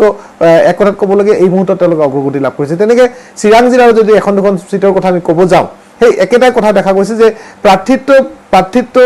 কেন্দ্ৰিক সংঘাত বা প্ৰাৰ্থিত্ব নিৰ্বাচনৰ ক্ষেত্ৰত বা প্ৰাৰ্থিত দলীয় তেওঁলোকৰ সিট শ্বেয়াৰিঙৰ ক্ষেত্ৰত হয়তো কিছু আসলে এক কথাত হয়তো ৰণকৌশল ঠিক নোহোৱা কাৰণে হয়তো BPFে কিন্তু এইবাৰো বা যদিও তেওঁলোকে 12খন সিট যোৱাবাৰ আছিল তেওঁলোকে 12খন সিট পাব বুলি কৈ আছে কিন্তু এই মুহূৰ্তত কিন্তু দেখা গৈছে BPF কিন্তু যথেষ্ট অগ্ৰগতিত আছে তেওঁলোকে কিন্তু যথেষ্ট সংখ্যক সিটত তেওঁলোকৰ যি প্ৰতিদ্বন্দ্বীসকল আছে তেওঁলোকে কিন্তু আগবাঢ়ি আছে এই মুহূৰ্তত ক'ব পাৰি তেনেক্ষেত্ৰত নামনি অসমত AGPৰ কথা যদি আমি ক'ব যাওঁ অসম গণ পৰিষদে নামনি অসমত কেইবাটা গুৰুত্বপূৰ্ণ সিটত তেওঁলোকে প্ৰাৰ্থিত্ব প্ৰদান কৰিছিল কিন্তু দেখা গ'ল সেই প্ৰাৰ্থিত্ব প্ৰদান কৰাৰ পিছত পৰৱৰ্তী সময়ত নিৰ্বাচনৰ সময়ত আচলতে যি ধৰণে সেই সমষ্টিসমূহত AGPৰ কেন্দ্ৰীয় নেতৃত্ব হওক বা মিত্ৰজোঁটৰ কেন্দ্ৰীয় নেতৃত্ব হওক যি ধৰণে আচলতে প্ৰচাৰ চলাব লাগিছিল সেই তেনেধৰণে কিন্তু দেখা নহ'ল যদি মানকাচৰ সমষ্টিৰ কথা কওঁ জাভেদ ইছলাম অগপৰ পৰা প্ৰাৰ্থিত্ব দিয়া হৈছিল আৰু জাভেদ ইছলামক প্ৰথম অৱস্থাত যথেষ্ট অগপ শক্তিশালী প্ৰাৰ্থী হিচাপে তেওঁ প্ৰতিদ্বন্দ্বিতা আগবঢ়াইছিল কিন্তু পৰৱৰ্তী সময়ত নিৰ্বাচনী যেতিয়া অন্তিম পৰ্যায়লৈ গতি কৰিছিল তেতিয়া কিন্তু তেওঁৰ নিৰ্বাচনী প্ৰচাৰসমূহত সিমান আচলতে যি পৰ্যায়ত যাব লাগিছিল তেনেকুৱা হোৱা নাই গোৱালপাৰা পূব আৰু পশ্চিমৰ কথা যদি আমি ক'ব যাওঁ তাতেও কিন্তু সেই তেনেকুৱা এটা ছবি দেখা গৈছে তথাপি এটা কথা এক্সিট পলত যিটো ফলাফল ওলাইছে সেয়া কোনেও এই মুহূৰ্তত মানি ল'ব বিচৰা নাই প্ৰাঞ্জল এক্সাক্ট পোল বা আচলতে ভোট গণনাৰ মাজত এটা দিন বাকী আছে সকলোৱে আশা কৰিছে যে প্ৰতিটো ৰাজনৈতিক দলে আশা কৰিছে তেওঁলোকে বিজয়ী হ'ব আৰু সেই আশালৈ আজিৰ দিনটো তেওঁলোকে থাকিব বিচাৰিছে আৰু বডি লেংগুৱেজৰ কথা যিটো আপুনি কৈছে প্ৰাৰ্থীসকলক যিখিনি আমি AIDFৰ প্ৰাৰ্থীক লগ পাইছিলোঁ তেওঁলোকে কিন্তু যথেষ্ট বডি লেংগুৱেজ তেওঁলোকৰ ভাল আৰু তেওঁলোকে বিজয়ী হ'ব বুলি এই মুহূৰ্তত তেওঁলোকে আশাবাদী ধন্যবাদ জনাইছোঁ জ্যোতিৰ্ময় চক্ৰৱৰ্তী আৰু নীলোৎপল বৰা যিহেতু গ্ৰাউণ্ড জিৰ' ৰিপৰ্ট আপোনালোকৰ মুখেৰে আমি শুনিলোঁ আপোনালোকে প্ৰত্যেকটো শুদ্ধ তথ্য উপস্থাপন কৰিছে আৰু বিভিন্নজনৰ সৈতে গৈ কথা পাতিছে কেৱল মাত্ৰ 2-এজনৰ সৈতে কথা পাতি আপোনালোকে সীমাবদ্ধ হৈ থকা নাই এটা বৃহৎ এলেকা বৃহৎ জনসমাগমৰ মাজত আপোনালোক গৈছে আৰু সকলোৰে সৈতে আপোনালোকৰ পোনপটীয়া যোগাযোগো আছে মই পৰৱৰ্তী সময়ত পুনৰ যোগাযোগ স্থাপন কৰি আপোনালোকৰ সৈতে এই মুহূৰ্তত ধন্যবাদ জনাইছোঁ আৰু প্ৰাইম শ্ব'ত সময় হৈছে বাণিজ্যিক বিৰতিৰ অসমত আকৌ বিজেপিৰ চৰকাৰ অধিকাংশ সংস্থাৰ সমীক্ষাত এই তথ্য এক্সিট পোল মানি নলয় বিৰোধীয়ে কিমান সত্য প্ৰমাণিত হ'ব এইবাৰৰ এক্সিট পোল দেশৰ আগশাৰীৰ আটাইকেইটা এক্সিট পোল প্ৰকাশ কৰা সংস্থাৰ মতে এইবাৰো অসমত বিজেপিয়ে লাভ কৰিব সংখ্যাগৰিষ্ঠ আসন টুডে চাণক্যৰ এক্সিট পোল মতে বিজেপি মিত্ৰজোঁটে লাভ কৰিব 70ৰ পৰা 79খন আসন বিপৰীতে কংগ্ৰেছ মহাজোঁটে লাভ কৰিব 56খনৰ পৰা 65খন আসন আৰু অন্যান্যই লাভ কৰিব 0ৰ পৰা 3খন আসন TV9 ভাৰতবৰ্ষৰ পোল ষ্টাৰ্টৰ এক্সিট পোল মতে বিজেপি মিত্ৰজোঁটে পাব 59ৰ পৰা 69খন আসন কংগ্ৰেছ মহাজোঁটে লাভ কৰিব 55ৰ পৰা 65খন আসন দুয়োটা সংস্থাৰ মতে অন্যান্যই পাব 1ৰ পৰা 3খন আসন ABP চি ভোটাৰৰ এক্সিট পোল মতে বিজেপি মিত্ৰজোঁটে 58ৰ পৰা 71খন আসন, কংগ্ৰেছ মহাজোঁটে 53ৰ পৰা 66খন আসন আৰু অন্যান্যই 0ৰ পৰা 5খন আসন লাভ কৰিব বুলি ভৱিষ্যতবাণী কৰিছে সংস্থাটোৱে। ইণ্ডিয়া টুডে আৰু এক্সিছ মাই ইণ্ডিয়াৰ সমীক্ষা মতে বিজেপি মিত্ৰজোঁটে লাভ কৰিব 75ৰ পৰা 85খন আসন, কংগ্ৰেছ মহাজোঁটে পাব 40ৰ পৰা 50খন আসন, সংস্থা দুটাৰ মতে অন্যান্যই পাব 1ৰ পৰা 4খন আসন। ৰিপাব্লিক CNXৰ সমীক্ষা মতে বিজেপিয়ে পাব 74ৰ পৰা 84খন আসন, কংগ্ৰেছ মহাজোঁটে পাব 40ৰ পৰা 50খন আসন আৰু অন্যান্যই পাব 1ৰ পৰা 3খন আসন। দেশৰ সংখ্যাগৰিষ্ঠ সংস্থাৰ এক্সিট পোলে কংগ্ৰেছৰ লগতে বিৰোধী দলসমূহক নিৰুৎসাহিত কৰিলেও 2-1 সংস্থাৰ মতে অসমত পুনৰ শাসনলৈ আহিব বিৰোধী কংগ্ৰেছ। টাইমছ নাও চি ভোটাৰৰ এক্সিট পোল মতে বিজেপি মিত্ৰজোঁটে 65খন আসন লাভ কৰাৰ বিপৰীতে কংগ্ৰেছ মহাজোঁটে লাভ কৰিব 69খন আসন। টাইমছ নাও চি ভোটাৰৰ মতে অন্যান্যই পাব 2খন আসন। নিৰ্বাচনী ফলাফলৰ পূৰ্বে প্ৰকাশ পোৱা এক্সিট পোলক লৈ গভীৰ উৎকণ্ঠা বা চৰ্চা অব্যাহত থাকিলেও ভাৰতীয় ৰাজনীতিত বহু সময়ত বিপৰীত ফলাফল প্ৰকাশ পোৱা দেখা যায় এক্সিট পোলসমূহত। এক্সিট পোলৰ তথ্যই যি ভৱিষ্যবাণী নকৰক, মাত্ৰ কেইটামান ঘণ্টাৰ পাছতে অন্ত পৰিব সকলো উৎকণ্ঠাৰ। Bureau report, news 18, Assam north east. আৰু যিহেতু গুৱাহাটীৰ মণিৰাম দেৱান ট্ৰেড চেণ্টাৰত স্থাপন কৰা ষ্ট্ৰং ৰুমত ৰখা হৈছে গুৱাহাটীৰ 4টা সমষ্টিৰ EVM, আৰু এই ষ্ট্ৰং ৰুমটো পৰ্যবেক্ষণ কৰি আহিলেগৈ আমাৰ সতীৰ্থ জ্যেষ্ঠ সাংবাদিক ঋত্বিক কৌশিকে। বহুখিনি তথ্য তেওঁ আহৰণ কৰিছে, নিৰাপত্তা ব্যৱস্থাৰ পৰা আদি কৰি সকলোখিনি কথা তেওঁ লগত আছে বৰ্তমান, আৰু তেওঁ উল্লেখ কৰিব যে কেনেধৰণে কোভিড বিধি মানি কি কি নীতি নিয়ম মানি ভোট গণনা কৰা হ'ব। ঋত্বিক কৌশিক, আপোনাৰ কাষলৈ গৈছোঁ। প্ৰাঞ্জল, ইতিমধ্যে ৰাজ্যৰ যিখিনি প্ৰান্তত ভোট গণনা হ'ব সকলো সাজু হৈ উঠিছে, জিলা প্ৰশাসনসমূহ সাজু হৈ উঠিছে, আৰক্ষী সাজু হৈ আছে নিৰাপত্তাৰ কাৰণে। আৰু ইতিমধ্যে 6 এপ্ৰিলৰ পিছৰ পৰাই বা যি 27 মে'ৰ পিছৰ পৰাই যি প্ৰথম পৰ্যায়ৰ ভোট গণনাৰ পিছতে ষ্ট্ৰং ৰুমসমূহৰ যি ভিতৰৰ অংশ আছে সেই ভিতৰৰ অংশত নিৰাপত্তাৰ দায়িত্বত কেন্দ্ৰীয় অৰ্ধসামৰিক বাহিনী নিয়োজিত কৰা হৈছে, যিহেতু সেইটো ইলেকশ্যন কমিশ্যন অফ ইণ্ডিয়াৰ গাইডলাইনছ মতে। আৰু বাহিৰৰ যিখিনি নিৰাপত্তাৰ দায়িত্ব আছে সেই নিৰাপত্তাৰ দায়িত্ব সদায় অসম আৰক্ষীৰ ওচৰত আছে। আৰু এই ক্ষেত্ৰত বহুকেইটা প্ৰশ্ন আছিল। গুৱাহাটীতো কোৱা হৈছিল যে বহু ক্ষেত্ৰত ষ্ট্ৰং ৰুমৰ যি আউটাৰ বাহিৰৰ যিখিনি আছে কোনোবা বেৰ মাজেদি ওলোৱা সোমোৱা কৰিবলৈ ৰাস্তা আছে, এইটো আছে, কিন্তু আৰক্ষী বা প্ৰশাসনৰ ফালৰ পৰা বা নিৰ্বাচন আয়োগৰ ফালৰ পৰা সেইখিনি ডিনাই কৰিছে যে তেনেধৰণৰ কোনো সুৰুঙা নাই বুলি। আৰু এই ক্ষেত্ৰত এইবাৰৰ যি কোভিড পৰিস্থিতিৰ কাৰণে বহুখিনি নতুন নিয়মাৱলী দিয়া হৈছে, যেনেধৰণে বিশেষকৈ সাংবাদিকৰ কাৰণেও নতুন নিয়মাৱলী দিয়া হৈছে। নিৰ্বাচন আয়োগৰ যি নিৰ্দেশনা তাত আছে যে 24 ঘণ্টাৰ ভিতৰত যি ৰেপিড এণ্টিজেন টেষ্ট হওক বা RT-PCR টেষ্ট হওক, টেষ্ট কৰি নিগেটিভ হোৱাৰ যি প্ৰমাণ সেই প্ৰমাণ লগত লৈ যাব লাগিব, নহবা যিসকলে দ্বিতীয় ড'জ ভেকচিনৰ লৈছে তাৰ তথ্য তেওঁলোকে লগত লৈ যাব পাৰিব, তেতিয়াহে ভোট গণনা কেন্দ্ৰত প্ৰৱেশ কৰিব পাৰিব। আৰু কামৰূপ মহানগৰ ফালৰ পৰা সাংবাদিকৰ কাৰণে কাইলৈ ৰবীন্দ্ৰ ভৱনত যিসকলে নিৰ্বাচন আয়োগৰ পৰা যি ভোট কেন্দ্ৰত যোৱাৰ কাৰণে অনুমতি পত্ৰ পাইছে তেওঁলোকৰ ৰেপিড এণ্টিজেন টেষ্ট কৰা হ'ব 11টা পৰা 3টাৰ ভিতৰত। আৰু তেওঁলোকে ৰবীন্দ্ৰ ভৱনত গৈ 11 বজাৰ পৰা 3 বজাৰ ভিতৰত তেওঁলোকে নিজৰ ৰেপিড পৰীক্ষাটো তেওঁলোকে কৰিব পাৰিব। আৰু এই ক্ষেত্ৰত আন বহুকেইটা ব্যৱস্থাও কৰা হৈছে ভোট গণনা কেন্দ্ৰৰ ভিতৰতো, ষ্ট্ৰং ৰুমৰ ভিতৰতো। যেনেধৰণে আগতে এটা যদি হলত কৰিছিল, এতিয়া সেইটো 2টাকৈ ভাগ কৰা হৈছে বা 3টা ভাগ কৰা হৈছে চোৱা হয়। আৰু গুৱাহাটীৰ 4টাকৈ যি সমষ্টি আছে, প্ৰায় 1700তকৈ বেছি যি পুলিং ষ্টেচন আছিল, আৰু সেই পুলিং ষ্টেচনসমূহৰ EVMত পৰীক্ষা কৰা হ'ব। সেইখিনি হলসমূহ বহুৱা হৈছে তাত, আৰু যিসকল এজেণ্ট আছে বা যি প্ৰতিনিধিসকল আছে সেই প্ৰতিনিধিসকলৰ কাৰণে PP কিট হওক বা আন যাৱতীয় যি কোভিড প্ৰট'কল আছে সেইখিনি মনাৰ কাৰণে ব্যৱস্থা কৰোৱা হৈছে। আৰু এনেধৰণে এতিয়া প্ৰশাসন সাজু হৈ আছে। মাজত আজি নিশাটো কাইলৈ নিশাটো বাকী আছে, আৰু 2 তাৰিখে পুৱাৰ পৰাই যি জল্পনা কল্পনা আছে, যি ৰাজনৈতিক অংক আছে, সকলো অন্ত পৰিব 2 তাৰিখে সন্ধিয়াৰ ভাগলৈ।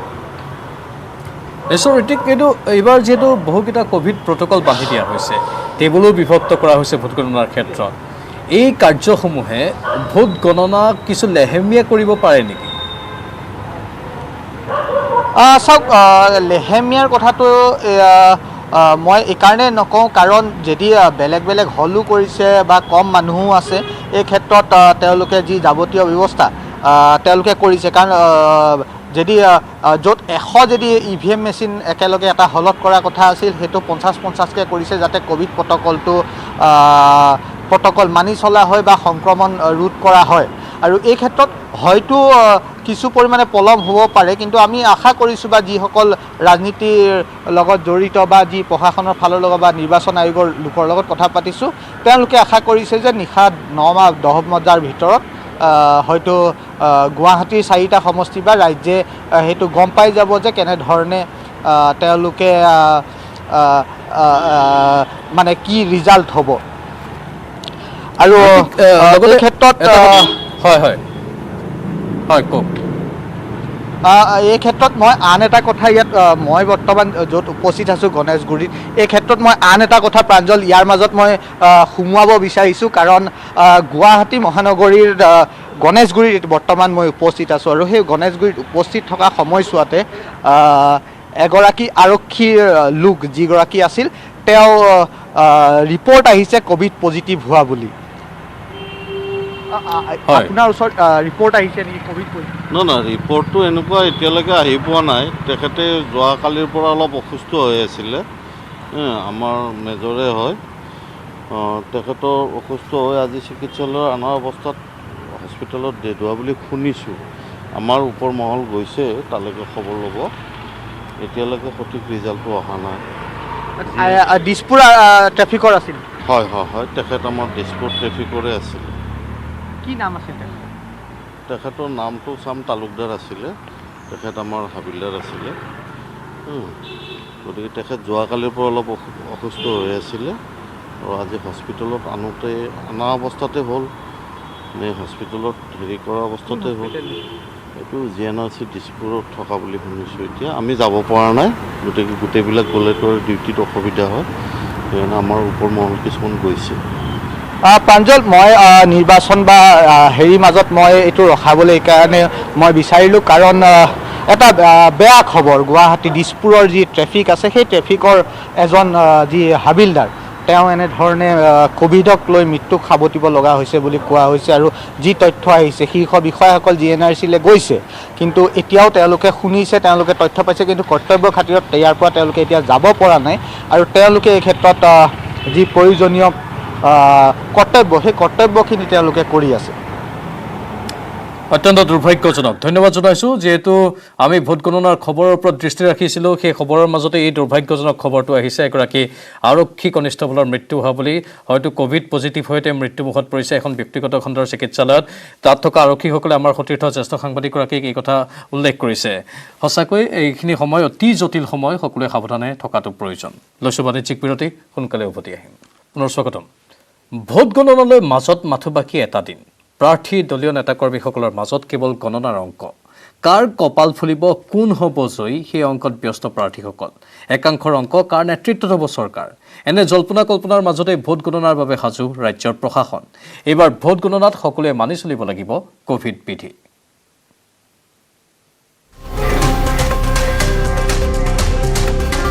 ভোট গণনালৈ মাজত মাত্ৰ কেইটামান মুহূৰ্ত। প্ৰাৰ্থী, দলীয় নেতা কৰ্মীসকলৰ মাজত কেৱল গণনাৰ অংক। কাৰ কপাল ফুলিব,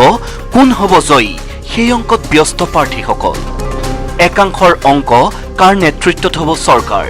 এনে জল্পনা কল্পনাৰ মাজতে ভোট গণনাৰ বাবে সাজু ৰাজ্যৰ প্ৰশাসন। এইবাৰ ভোট গণনাত সকলোৱে মানি চলিব লাগিব ক'ভিড বিধি। 2 মে'ৰ ভোট গণনাৰ ক্ষেত্ৰত দেশৰ নিৰ্বাচনী আয়োগে দিছে কেতবোৰ নীতি নিৰ্দেশনা। সেই অনুসৰি গণনা কক্ষ কৰিব লাগিব চেনিটাইজ। গণনাৰ পূৰ্বে চেনিটাইজ কৰিব লাগিব EVM। ক'ভিড প্ৰট'কল মানি গণনা কক্ষত থাকিব লাগিব টেবুল চকী। গণনা কক্ষত সকলোৱে পৰিধান কৰিব লাগিব মাস্ক, ফেচ চিল্ড, লগতে থাকিব লাগিব হেণ্ড চেনিটাইজাৰ আৰু গ্লোভছ। গণনা কক্ষৰ প্ৰৱেশদ্বাৰত স্পষ্ট ৰূপত লিখা থাকিব লাগিব ক'ভিড গাইডলাইন। প্ৰাৰ্থী, কাউণ্টিং এজেণ্টৰ বাবে থাকিব লাগিব PPE কিট। গণনা কক্ষৰ প্ৰৱেশদ্বাৰত থাকিব লাগিব থাৰ্মেল স্ক্ৰিনিং। সেই দিশৰ প্ৰতি লক্ষ্য ৰাখিয়েই আন জিলাৰ লগতে বঙাইগাঁও জিলা প্ৰশাসনো সম্পূৰ্ণৰূপে সাজু হৈছে। জিলাখনৰ 3টাকৈ বিধানসভা সমষ্টিৰ 2টা ভোট গণনা কেন্দ্ৰ কৰি তোলা হৈছে প্ৰস্তুত। ইয়াতে 3টা হল আছে কাউণ্টিঙৰ কাৰণে আৰু প্ৰত্যেক হলত EVM কাউণ্টিঙৰ কাৰণে 7 টেবলছ আৰু পোষ্টেল বেলেটৰ কাৰণে ছেপাৰেট টেবলছ আৰু ARO টেবল ছেপাৰেট আছে। ৰঙিয়া আৰু কমলপুৰ সমষ্টিৰ ভোট গণনাৰ বাবেও সাজু হৈছে ৰঙিয়া মহকুমা প্ৰশাসন। সমষ্টি 2টাৰ বাবে মুঠ 6টা হলত হ'ব ভোট গণনা। ৰঙিয়া নিৰ্বাচনী জিলাটো 2টা সমষ্টিৰ 56 কমলপুৰ আৰু 57 ৰঙিয়াৰ যেটো ভোট গ্ৰহণ হৈছিলে ভোট প্ৰদান হৈছিলে 1 এপ্ৰিল তাৰিখে এটোৰ কাউণ্টিং হ'ব 2 মে তাৰিখে। সো তাৰ কাৰণে আমি যিমান প্ৰিপাৰেচন কৰিব লাগে আমি কৰিলোঁ। শিৱসাগৰতো প্ৰস্তুতি সম্পূৰ্ণ কৰিছে প্ৰশাসনে। শিৱসাগৰৰ চৰকাৰী উচ্চতৰ মাধ্যমিক বহুমুখী বালক বিদ্যালয়ৰ ভোট কেন্দ্ৰত শিৱসাগৰ থাওৰা আৰু আমগুৰি সমষ্টিৰ হ'ব ভোট গণনা। গোটেই অসমৰ লগতে শিৱসাগৰ জিলাতো অহা 2 তাৰিখে ভোট গণনা কাৰ্য আৰম্ভ হ'ব আৰু শিৱসাগৰ জিলাত যিহেতু 3টা সমষ্টি আছে শিৱসাগৰ আমগুৰি আৰু থাওৰা এই 3টা সমষ্টিৰে পৃথকে শিৱসাগৰ চৰকাৰী বিদ্যালয়ত ভোট গণনা কেন্দ্ৰ স্থাপন কৰা হৈছে। একেদৰে সাজু হৈছে দৰং জিলা প্ৰশাসনো। আমি ECI নিৰ্দেশ মৰ্মে আমি এপ্ৰুভেল লোৱাৰ পিছত আমাৰ কোঠা প্ৰায় আমাৰ টোটেলি হলছ হ'ব কাউণ্টিং হল 8 আমাৰ 4টা সমষ্টি আছে। এটা সমষ্টিত 2টাকে হল আছে আৰু এটা হলত 7খন টেবুলকে হ'ব কাউণ্টিং টেবুল। আৰু আমাৰ পলিং ষ্টেচন আপোনাক মই কৈ দিব পাৰিম। আমাৰ চিপাঝাৰত আমাৰ কলাইগাঁৱত আছে 264, চিপাঝাৰত আছে 258, মঙলদৈত আছে 335 আৰু দলগাঁৱত আছে 344 পলিং ষ্টেচন। একেদৰেই ৰাজ্যৰ প্ৰায় প্ৰতিখন জিলাৰ ভোট গণনা কেন্দ্ৰত নিৰাপত্তাৰক্ষী মোতায়েন কৰাৰ লগতে সাজু কৰি তোলা হৈছে প্ৰয়োজনীয় ব্যৱস্থা। Bureau report, news 18 Assam north east. ইয়াৰ মাজতে এইবাৰ বংগত খেলা হ'ল। খেলত হাৰিল বিজেপি। দেশৰ অধিকাংশ সংস্থাৰ এক্সিট পোলে কৰিছে এই ভৱিষ্যৎবাণী। ইফালে কেৰালাত আৰু LDF লগতে পুডুচেৰীত বিজেপিয়ে চৰকাৰ গঠন কৰাৰ পূৰ্বানুমান দিলেও তামিলনাডুত বৃহৎ ৰাজনৈতিক অঘটনৰ ইংগিত দিলে এক্সিট পোলে। বংগত বহাল থাকিব দিদিগিৰি। তামিলনাডুত ঘটিব ৰাজনৈতিক অঘটন। কেৰালাত পুনৰ LDFৰে চৰকাৰ। পুডুচেৰীত চৰকাৰৰ গুৰি বঠা ধৰিব বিজেপিয়ে। ভোট গণনাৰ পূৰ্বে বৃহস্পতিবাৰে এক্সিট পোলৰ জৰিয়তে দেশৰ আগশাৰীৰ কেইবাটাও সংস্থাই দিছে এই পূৰ্বানুমান। টুডে চাণক্যৰ ভৱিষ্যৎবাণী। পশ্চিমবংগত 180ৰ পৰা 191খন আসন লাভ কৰি সংখ্যাগৰিষ্ঠ আসন লাভ কৰা দল হ'ব তৃণমূল কংগ্ৰেছ।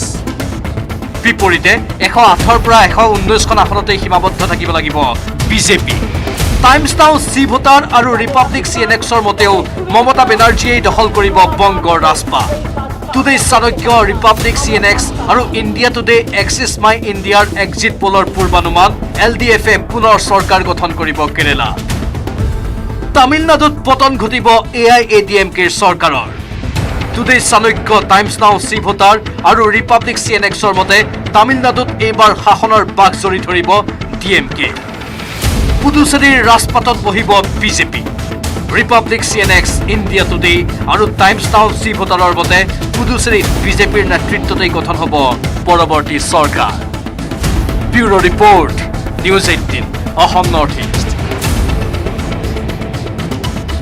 আৰু এইখিনি মুহূৰ্তত আহিছে এক ব্ৰেকিং নিউজ। যোৰহাটত কৰোণাত আক্ৰান্ত হৈ 4জনৰ মৃত্যু হৈছে। মৃত ৰীতা হামেল, KB ৰোডৰ শিভু দাস, জিল ৰোডৰ নিতু বৰফুকন, কাকজান বালিচাপৰিৰ পৰমা দত্ত। চলিত সপ্তাহতে যোৰহাটত 11গৰাকী আক্ৰান্তৰ মৃত্যু হৈছে। বৰ্তমান জিলাখনত 551 জন কৰোণাত আক্ৰান্ত হৈছে। এয়া উজনি অসমৰ যোৰহাটৰ খবৰ জনাইছোঁ। কৰোণাৰ বিভীষিকাময় অৱস্থা আৰু কৰোণাত আক্ৰান্ত হৈ তাত 4জনৰ মৃত্যুৰ খবৰ আহিছে। মৃত ৰীতা হামিল, KB ৰোডৰ শিভু দাস, জিল ৰোডৰ নিতু বৰফুকন, কাকজান বালিচাপৰিৰ পৰমা দত্ত। চলিত সপ্তাহতেই যোৰহাটত 11গৰাকী আক্ৰান্তৰ মৃত্যু হৈছে। বৰ্তমান জিলাখনত 551 জন কৰোণাত আক্ৰান্ত ধৰা পৰিছে। ৰাজ্যৰ বিভিন্ন প্ৰান্তত এনেধৰণে আক্ৰান্তৰ সংখ্যা বৃদ্ধি পাব ধৰিছে। সকলোৱে অধিক সাৱধানতা অৱলম্বন কৰাৰ প্ৰয়োজন। আতংকিত হ'ব নালাগে কোনো লোক, কাৰণ দিল্লীত আতংকিত হোৱাৰ ফলতো বহু লোক হাৰ্ট এটেক হৈ মৃত্যুমুখত পৰিবলগীয়া হৈছে আতংকিত হোৱাৰ বিপৰীতে সাৱধান যিমান পাৰে সিমান হওক যিমানেই সাৱধান হ'ব সিমানেই আপোনাৰ বাবে ভাল কিন্তু আতংকিত নোহোৱাকৈ সাৱধানতাখিনি অৱলম্বন কৰক আৰু সাৱধানতা অৱলম্বনৰ ক্ষেত্ৰত কোনো কাৰণতে আপুনি লাজ নকৰিব প্ৰত্যেকগৰাকী নাগৰিকক এই কথা কোৱা হৈছে আমাৰ যোৰহাটৰ সাংবাদিক গৌতম বৰা আছে ফোন লাইনত অধিক জনাবলৈ গৌতম যোৰহাটৰ খবৰ 4জনৰ মৃত্যু হৈছে কোভিড-19ত হয় নিশ্চয়কৈ প্ৰাঞ্জল অতিকৈ উদ্বেগজনক কথা যে এসপ্তাহৰ ভিতৰতে যোৰহাটত শেহতীয়াকৈ 11জন লোকে কোভিড-19 আক্ৰান্ত হৈ মৃত্যুক আঁকোৱালি ল'ব লগা হৈছে আৰু মই যদি তালিকাখন জনাব বিচাৰিছো 24 এপ্ৰিলত 3গৰাকী লোকে কোভিড-19ত আক্ৰান্ত হৈ প্ৰাণ হেৰুৱাইছিলে ঠিক সেইদৰে 27 এপ্ৰিলত পুনৰ 3গৰাকীৰ মৃত্যু হৈছিলে কোভিড-19ত 29 এপ্ৰিলত এগৰাকী লোকৰ মৃত্যু হৈছিলে আৰু 30 এপ্ৰিলত পুনৰ 4গৰাকী লোকৰ কোভিড-19ত আক্ৰান্ত হৈ মৃত্যু হৈছে অৰ্থাৎ এসপ্তাহৰ ভিতৰতে যোৰহাটত শেহতীয়াকৈ এই সংক্ৰমণে ব্যাপক ৰূপ ধাৰণ কৰিছে ভয়ংকৰ হৈ উঠিছে আৰু 11গৰাকী লোকে মৃত্যুমুখত পৰিছে আৰু প্ৰাঞ্জল আজিৰ দিনটোত যোৰহাটত যি কোভিড-19 আক্ৰান্তৰ মুঠ সংখ্যা হৈছেগে 551গৰাকী আৰু অৰ্থাৎ 551গৰাকী কোভিড-19 পজিটিভ ৰোগী বৰ্তমান জিলাখনত আছে আৰু সেই হেতুকে অতি শীঘ্ৰে হয়তো যোৰহাটত কঠোৰতকৈ কঠোৰ নিয়ম বলবৎ কৰা হ'ব আৰু নিৰ্বাচনৰ ফলাফল ঘোষণাৰ দিনটোতো ইতিমধ্যে যোৰহাটৰ জিলা উপায়ুক্তই নিৰ্দেশনা জাৰি কৰিছে যাতে কোনো ৰাজনৈতিক দলে বিজয় উৎসৱেই নহয় যি ভোট গণনা কেন্দ্ৰ আছে তাৰ বাহিৰত পতাকা ফুটাই বা তেওঁলোকে কোনো বিজয় উৎসৱ বা তেনেধৰণে পালন কৰিব নোৱাৰিব আৰু যদিহে কোনো ৰাজনৈতিক দলৰ সমৰ্থকসকলে তেনেধৰণৰ কোনো ৰেলী উলিয়াই বা সমদল কৰি তেওঁলোকে পতাকা ফুটাই বা তেনেধৰণে বিজয় উৎসৱ পালন কৰে তেনেহ'লে তেওঁলোকৰ ওপৰত কঠোৰতকৈ কঠোৰ ব্যৱস্থা গ্ৰহণ কৰা হ'ব বুলি আমি জানিব পাৰিছো আৰু প্ৰাঞ্জল ৰাইজ যদি বৰ্তমান সজাগ সচেতন নহয় তেনেহ'লে অচিৰে 2 মে'ৰ পিছত অৰ্থাৎ এই মে' মাহটোত কোভিড-19 পৰিস্থিতিয়ে অতি ভয়ংকৰ ৰূপ ধাৰণ কৰিব কিয়নো ইতিমধ্যে যি পৰিসংখ্যাৰ পৰা স্পষ্ট হৈ পৰিছে যে মাৰ্চ মাহত যিসমূহ তথ্য আছিলে আৰু এপ্ৰিল মাহৰ যিসমূহ তথ্য বহু পৰিমাণে বৃদ্ধি পাইছে প্ৰতিটো পষেকতে দ্ৰুতগতিত কোভিড-19 ৰোগীৰ সংখ্যা বৃদ্ধি পাইছে মৃত্যুৰ হাৰ বৃদ্ধি পাইছে আৰু মে' মাহটো যিহেতু দৈনিক হয়তো ভাৰতৰ 4 লাখৰ ঘৰ অতিক্ৰম কৰিব অতি শীঘ্ৰে আৰু অসমো হয়তো ব্যতিক্ৰম নহ'ব যদিও ইনফ্ৰাষ্ট্ৰাকচাৰ আছে আন্তঃগাঁথনি আছে কিন্তু প্ৰাঞ্জল এটা উদাহৰণ দিব বিচাৰিছো যে যোৰহাট চিকিৎসা মহাবিদ্যালয় চিকিৎসালয়ত আজি তাৰিখত হয়তো 250 ৰোগীৰ বাবে পোনপটীয়া অক্সিজেনৰ ব্যৱস্থা আছে মিছন হস্পিটেলৰ 100গৰাকী ৰোগীক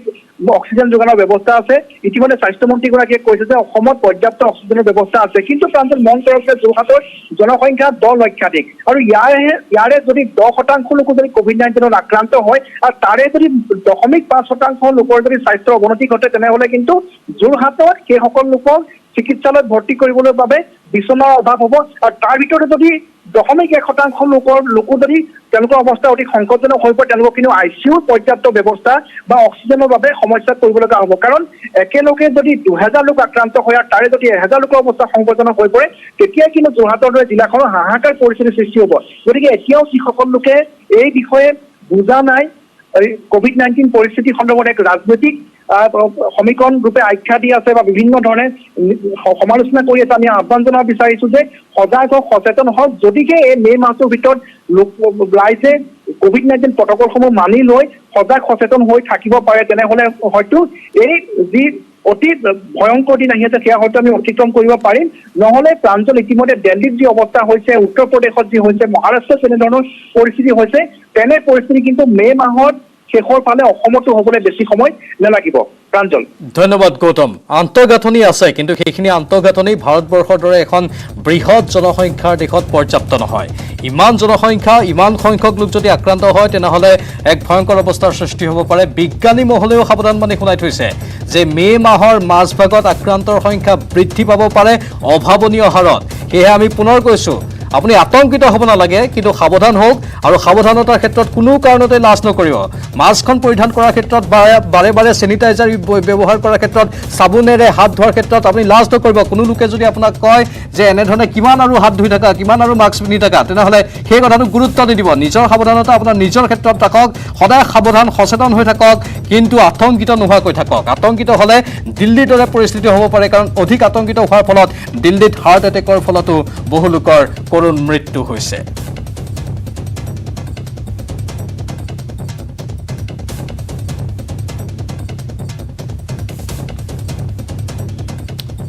মুঠতে দেশত এতিয়া ভয়াৱহভাৱে বৃদ্ধি পাইছে কৰোনা আক্ৰান্তৰ সংখ্যা ক্ৰমাৎ উদ্বেগজনক হাৰত বাঢ়িবলৈ ধৰিছে আক্ৰান্তৰ সংখ্যা বিগত 24 ঘণ্টাত 3,86,452 গৰাকী লোক কৰোনাত আক্ৰান্ত হৈছে দেশত এদিনতেই 3,498 জন আক্ৰান্তৰ মৃত্যু হৈছে অসমতো একেদিনাই কৰোনাত বহু লোকৰ মৃত্যু হৈছে দেশত ভয়াৱহভাৱে বৃদ্ধি কৰোনা আক্ৰান্তৰ সংখ্যা ক্ৰমাৎ উদ্বেগজনক হাৰত বাঢ়িবলৈ ধৰিছে আক্ৰান্তৰ সংখ্যা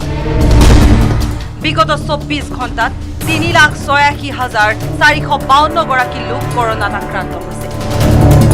দেশত এদিনতে 3,498 জন আক্ৰান্তৰ মৃত্যু হৈছে বৰ্তমান চিকিৎসাধীন হৈ আছে 31,70,228 গৰাকী ব্যক্তি অসমতো জটিল ৰূপ ধাৰণ কৰিছে মহামাৰী কৰোনাই একেদিনাই কৰোনাত মৃত্যু হৈছে 26 জন বিগত 24 ঘণ্টাত আক্ৰান্ত 3,079 কামৰূপ মহানগৰত আক্ৰান্ত 1,029 গৰাকী বৃহস্পতিবাৰে অসমত আক্ৰান্তৰ হাৰ 4.58%। মুঠ কোভিড পৰীক্ষা কৰা হৈছিল 67,278 জনৰ অসমত কৰোনাত আৰোগ্যৰ হাৰ 90%। ইফালে দিল্লীত অসমৰ সাংবাদিক নীলাক্ষী ভট্টাচাৰ্যৰ মৃত্যু কৰোনাত আক্ৰান্ত হৈ মৃত্যু হয় সাংবাদিকগৰাকী দিল্লীৰ প্ৰতীক্ষা হাস্পতালত চিকিৎসাধীন হৈ আছিল নীলাক্ষী ভট্টাচাৰ্য জ্যেষ্ঠ সাংবাদিক ৰোহিত সৰদানাৰো কৰোনাত আক্ৰান্ত হৈ মৃত্যু হৈছে ৰাষ্ট্ৰীয় টেলিভিছন চেনেল আজ তকৰ জনপ্ৰিয় সাংবাদিক আছিল সৰদানা দেশৰ প্ৰাক্তন এটৰ্নি জেনেৰেল চলি সোৰাবজিৰ কৰোনাত আক্ৰান্ত হৈ মৃত্যু হৈছে শুকুৰবাৰে পুৱা দেহাৱসান সোৰাবজি চলি সোৰাবজিৰ পত্নীও আক্ৰান্ত হৈছে কৰোনাত কিন্তু তেওঁ সম্প্ৰতি সুস্থ এনেদৰে দেশত ক্ৰমাৎ জটিল ৰূপ ধাৰণ কৰিছে মহামাৰী কৰোনাই news desk report ZT Assam north east the প্ৰাইমছত পুনৰ সময় হৈছে বাণিজ্যিক বিৰতিৰ পাছতে এক ব্ৰেকিং নিউজ কৰোনাত আক্ৰান্ত হৈছে অভিনেতা মৃদুল ভূঞা হস্পিটেলত চিকিৎসাধীন ভ্ৰাম্যমান অভিনেতাজন সামান্য কাহত ভুগি আছে অভিনেতা মৃদুল ভূঞা বিগত 5 দিনে হোম কোৱাৰেণ্টাইনত আছিল তেওঁ কিন্তু অৱশেষত তেওঁ চিকিৎসালয়ত ভৰ্তি হৈছে কৰোনাত আক্ৰান্ত হৈছে জনপ্ৰিয় অভিনেতা মৃদুল ভূঞা হস্পিটেলত চিকিৎসাধীন ভ্ৰাম্যমান অভিনেতাজন সামান্য কাহত ভুগি আছে অভিনেতা মৃদুল ভূঞাই বিগত 5 দিনে হোম কোৱাৰেণ্টাইনত আছিল তেওঁ কিন্তু এতিয়া তেওঁ চিকিৎসালয়ত ভৰ্তি হৈছে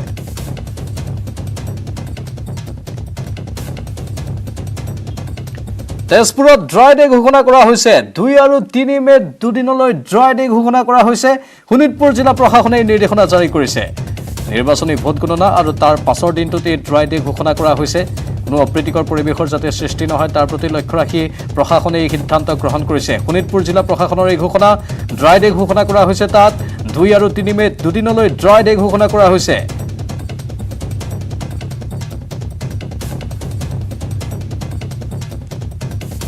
এক্সিট পোলৰ ওপৰত কোনো ধৰণৰ মন্তব্য নকৰা হিমন্ত বিশ্ব শৰ্মাই ক'লে পৰৱৰ্তী মুখ্যমন্ত্ৰীগৰাকী হ'ব এগৰাকী অসমীয়া ব্যক্তি ইফালে বিগত 24 ঘণ্টাত গুৱাহাটীত কোভিড সংক্ৰমণৰ সংখ্যা বৃদ্ধি পোৱা নাই বুলি কয় স্বাস্থ্যমন্ত্ৰীয়ে মন্ত্ৰীগৰাকীয়ে শুকুৰবাৰে মহানগৰীৰ মহেন্দ্ৰ মোহন চৌধুৰী হস্পিটেলত এটি অক্সিজেন প্ৰকল্পও মুকলি কৰে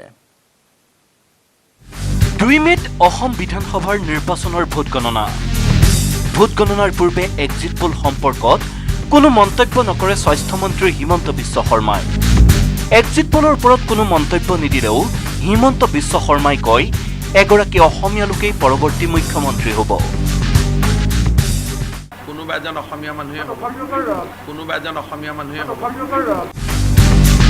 শুকুৰবাৰে গুৱাহাটীৰ মহেন্দ্ৰ মোহন চৌধুৰী হাস্পতালত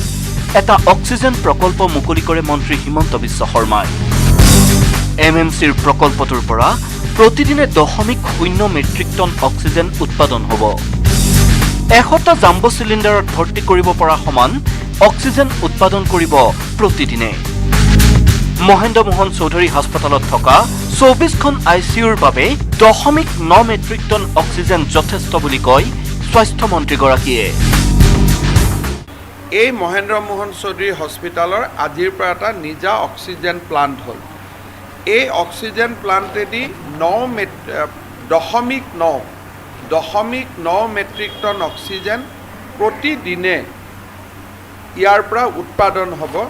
সাধাৰণতে আমাৰ 24টা ICU আছে গুৱাহাটী মহেন্দ্ৰ মোহন চৌধুৰী হস্পিটেলত তাৰ কাৰণে 100টা জাম্বো চিলিণ্ডাৰ যথেষ্ট ডিব্ৰুগড় মেডিকেল কলেজতো 2টা অক্সিজেন প্ৰকল্প মুকলি কৰিছে চৰকাৰে সম্প্ৰতি অসমত 11টা অক্সিজেন প্ৰকল্প আছে 72 ঘণ্টাৰ ভিতৰত শিলচৰ মেডিকেল কলেজতো 2টা প্লান্ট স্থাপন হ'ব যোৱাকালি আমাৰ ডিব্ৰুগড় মেডিকেল কলেজত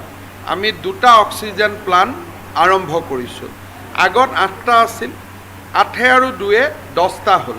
আৰু আজি এই প্লান্টটো উদ্বোধন হোৱাৰ লগে লগে আমাৰ 11 নম্বৰ অক্সিজেন প্লান্ট নিজৰ হ'ল অহা দুদিনৰ ভিতৰত 48 ঘণ্টাৰ ভিতৰত বা 72 ঘণ্টাৰ ভিতৰত শিলচৰ মেডিকেল কলেজত আমাৰ আৰু 2টা আমি আৰম্ভ কৰিম শেহতীয়াকৈ গুৱাহাটীত কোভিডৰ সংক্ৰমণৰ সংখ্যা বৃদ্ধি হোৱা নাই বুলি কয় মন্ত্ৰী হিমন্ত বিশ্ব শৰ্মাই ইফালে ভেকচিন সন্দৰ্ভতো স্পষ্ট মন্তব্য মন্ত্ৰীগৰাকীৰ অসমত প্ৰতিদিনে 1 লাখ লোকে ভেকচিন লৈ আছে আৰু 7 লাখ ভেকচিন মজুত আছে নাটনি হোৱা নাই ভেকচিনৰ অসমত প্ৰতিদিনে 1 লাখ ভেকচিন এতিয়া আমি স্পৰ্শ কৰিব গৈ আছোঁ আৰু আমাৰ ভেকচিনৰ ভাণ্ডাৰতো প্ৰায় 7 লাখ ভেকচিন আমাৰ আছে আমাৰ পৰ্যাপ্ত ভেকচিন আজিৰ দিনত আছে কেতিয়াবা কি হয় ধৰক কালাপাহাৰত খতম হৈ গ'ল খানাপাৰাত আছে খানাপাৰাৰ পৰা কালাপাহাৰলৈকে লৈ আহিব লাগে সেইদিনাখন নহয় নেক্সট দিনাখন আহে কিন্তু যিমান মানুহে মোক অভিযোগ দিছে মই ক্ৰছ চেক কৰিছোঁ পিছদিনাখন নহয় তাতে ভেকচিন আছে কাৰণ এতিয়া 6 লাখ ভেকচিন আমাৰ লগত মজুত আছে গতিকে এতিয়া ফাৰ্ষ্ট ড'জ ছেকেণ্ড ড'জৰ সমস্যা নাই কোভিডৰ সৈতে মোকাবিলা কৰাৰ বাবে অক্সিজেন ICU ভেকচিন হাস্পতাল সম্পূৰ্ণৰূপে সাজু আছে বিপুল বৰ্মনৰ report news 18 Assam north east আৰু এয়া আছিল আজিৰ টপ প্ৰাইম শ্ব' নমস্কাৰ